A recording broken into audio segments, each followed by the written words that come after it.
Mesmo que mencionem meu sobrenome. Obrigada. Enviei. Depois abri o aplicativo do banco.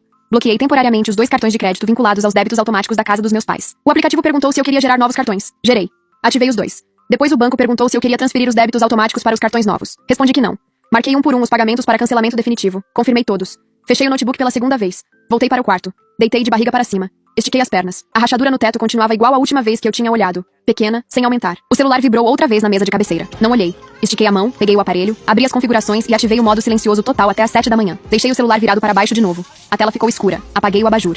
Na escuridão, ajeitei o travesseiro sob a nuca e fechei os olhos. O despertador tocou às 7. Levantei antes do segundo alarme. Arrumei a cama. Preparei café. Tomei banho. Vesti um terno cinza que estava pendurado fazia 2 semanas sem uso. Passei uma base mais pesada na bochecha. A marca era apenas uma sombra rosada, não um hematoma. Dava para esconder. Antes de sair, abri o celular. 19 chamadas perdidas. 32 mensagens. Não li nenhuma. Fechei o aplicativo. Cheguei ao escritório às 8 menos 10. A recepcionista me cumprimentou com a cabeça. O andar estava quase vazio. Minha chefe, Mariela, já estava na sala dela. Vi através do vidro. Ela estava com o telefone no ouvido e a testa franzida. Sentei na minha mesa. Liguei o computador e abri o processo que tinham me enviado na sexta-feira. Construtora do Sul S.A. 22 anos no mercado. 3 sócios principais. 14 funcionários diretos. Faturamento anual alto. Pedido de auditoria externa por exigência do banco que financiava a última obra da empresa. Desci até a lista de sócios. Li os 3 sobrenomes. Nenhum me parecia familiar. Continuei até a lista dos principais fornecedores. Li cada nome com calma. Na sexta linha, parei. Materiais e Serviços Aguilar, LTDA. Aguilar era o sobrenome de solteira da minha mãe. A empresa pertencia ao irmão dela, meu tio. O mesmo que tinha pegado mais pão e tossido desconfortável enquanto ninguém dizia nada naquela noite. Continuei lendo. Na 8ª linha apareceu outro nome conhecido. Concretos Pereira. Pereira era o sobrenome do sócio majoritário da empresa do meu pai. Eu ouvi aquele nome em jantares de família havia anos. Pereira disse isso. Pereira assinou aquilo. Fechei o arquivo. Abri de novo. Reli os 2 nomes. Não era coincidência. A construtora do Sul comprava materiais do irmão da minha mãe e terceirizava concreto com o sócio do meu pai. 3 empresas pequenas operando no mesmo circuito. Mariela desligou o telefone e fez sinal para eu entrar. Entrei. Já abriu o caso? Perguntou. Já. Algum problema? Sentei na cadeira em frente à mesa dela. Coloquei a pasta sobre o tampo. Existem 2 fornecedores com ligação familiar minha. Indireta, mas existe. Ela ergueu uma sobrancelha. Quer declarar formalmente e sair do caso? Mariela me observou alguns segundos sem responder. Depois abriu a gaveta. Tirou um formulário e colocou na minha frente. Preenche isso. Mas antes me diz o quão próximo é o vínculo. Um deles é meu tio materno. O outro é sócio do meu pai. Não tenho relação comercial com nenhum dos 2. E também não tenho convivência próxima. Você sabe alguma coisa sobre como eles operam? Só o que se escuta sem querer em mesa de família. Nada documentado. Mariela assentiu devagar.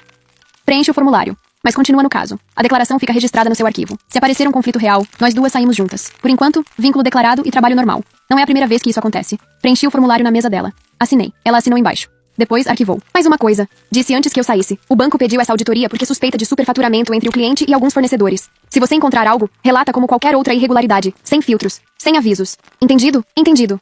Saí da sala. Voltei para minha mesa. Abri o processo novamente e comecei do início. Demonstrações contábeis dos últimos 3 anos. Contas a pagar. Detalhamento de notas fiscais emitidas por cada fornecedor. Às 11, a recepcionista avisou pelo ramal que eu tinha uma visita. Uma mulher mais velha perguntando por mim. Desci ao lobby. Minha tia estava parada perto da porta com a mesma bolsa da noite anterior. Os olhos inchados. Um cachecol mal colocado em volta do pescoço. Precisamos conversar.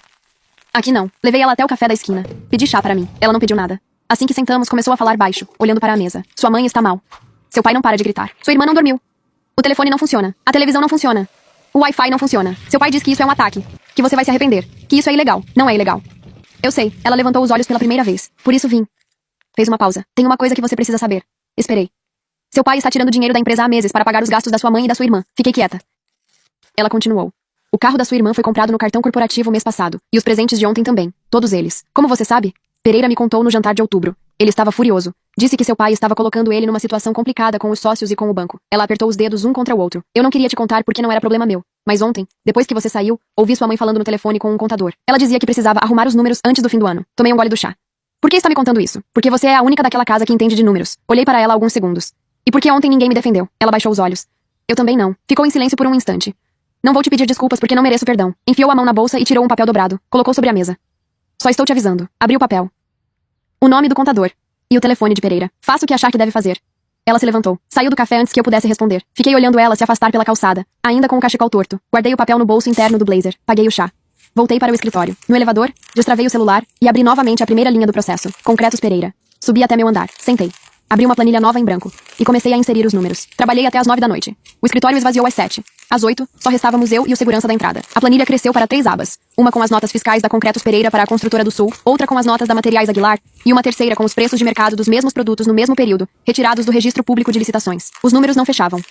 A Concretos Pereira cobrava da Construtora do Sul entre 30% e 40% acima do preço de mercado. A Materiais Aguilar cobrava entre 20% e 25% acima. As diferenças estavam dentro de uma faixa que um contador descuidado poderia justificar como valor premium, por prazo de pagamento ou logística especial. Mas o padrão era constante, 3 anos seguidos, sem variações sazonais, sem justificativas registradas. Salvei os arquivos, criptografei, enviei tudo para o servidor interno com dupla autenticação. Desliguei o computador, desci. Na rua liguei o celular. Mais 22 chamadas perdidas. Uma mensagem da minha tia. Você viu? Respondi apenas 2 palavras. Eu vi. Guardei o celular, chamei um Uber, cheguei ao apartamento, troquei de roupa, coloquei água para ferver para fazer macarrão e, enquanto esperava, abri meu e-mail pessoal. Havia uma mensagem nova de um endereço que eu não conhecia. O assunto dizia, Pereira. O texto era curto. Boa noite, sou Pereira. Sua tia me deu seu e-mail. Preciso me reunir com você, não com seu pai. Com você. Amanhã, 13h30, no restaurante Dom Júlio. Eu pago. Se não vier, vou entender. Não respondi imediatamente. Comi o macarrão sentada à mesa da cozinha. Depois, com o prato vazio ao lado, escrevi. Confirmo. 13h30. Enviei. No dia seguinte, às 13h25, cheguei ao restaurante. Pereira já estava sentado na mesa do fundo. Era um homem robusto, por volta dos 60 anos, com a gravata frouxa. Levantou quando me viu. Apertou minha mão sem sorrir. Obrigado por vir. Pode pedir direto. Assim não perde tempo. Ele pediu um bife e água mineral. Eu pedi a mesma coisa. O garçom saiu. Pereira esperou até ter certeza de que ninguém estava ouvindo. Depois falou. Eu não sou um homem correto. Quero deixar isso claro desde o começo. Fiz coisas em 30 anos de obras das quais não me orgulho. Mas o que seu pai está fazendo vai me afundar junto. E nesse ponto, eu não estou disposto a cair por causa dele. O que exatamente ele está fazendo? Está usando nossa empresa para cobrir despesas pessoais. Tirou quase $400 mil em 18 meses, registrados como gastos de representação, diárias e honorários de consultoria. Fez uma pausa. Os honorários eram pagos para um consultor que não existe. E os outros sócios?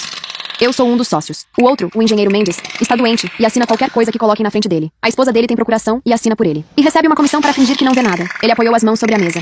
Seu pai acredita que o banco não vai nos auditar de verdade porque temos 20 anos de relacionamento. Mas pediram auditoria externa. E a auditoria caiu justamente no seu escritório. E o caso veio parar com você. Me encarou por alguns segundos. Eu não acredito em destino, mas isso aqui chega perto. O caso não veio para mim por acaso. Foi distribuído. E eu declarei oficialmente o vínculo familiar. Melhor ainda. Assim você não vai se sentir pressionada por mim. Ele se inclinou um pouco para frente. Eu vou entregar tudo o que tenho. Tudo. Em troca, quero apenas uma coisa. Qual? Quando o relatório sair, quero aparecer como colaborador da investigação, não como cúmplice. Como colaborador. O banco vai entender a diferença. A promotoria também. Tomei um gole de água.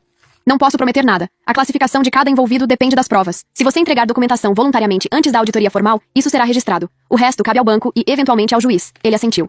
É só isso que eu quero. Que fique registrado que eu procurei vocês antes, não depois. Então envie os documentos pelos canais formais. Para meu e-mail corporativo, não o pessoal. Hoje à tarde...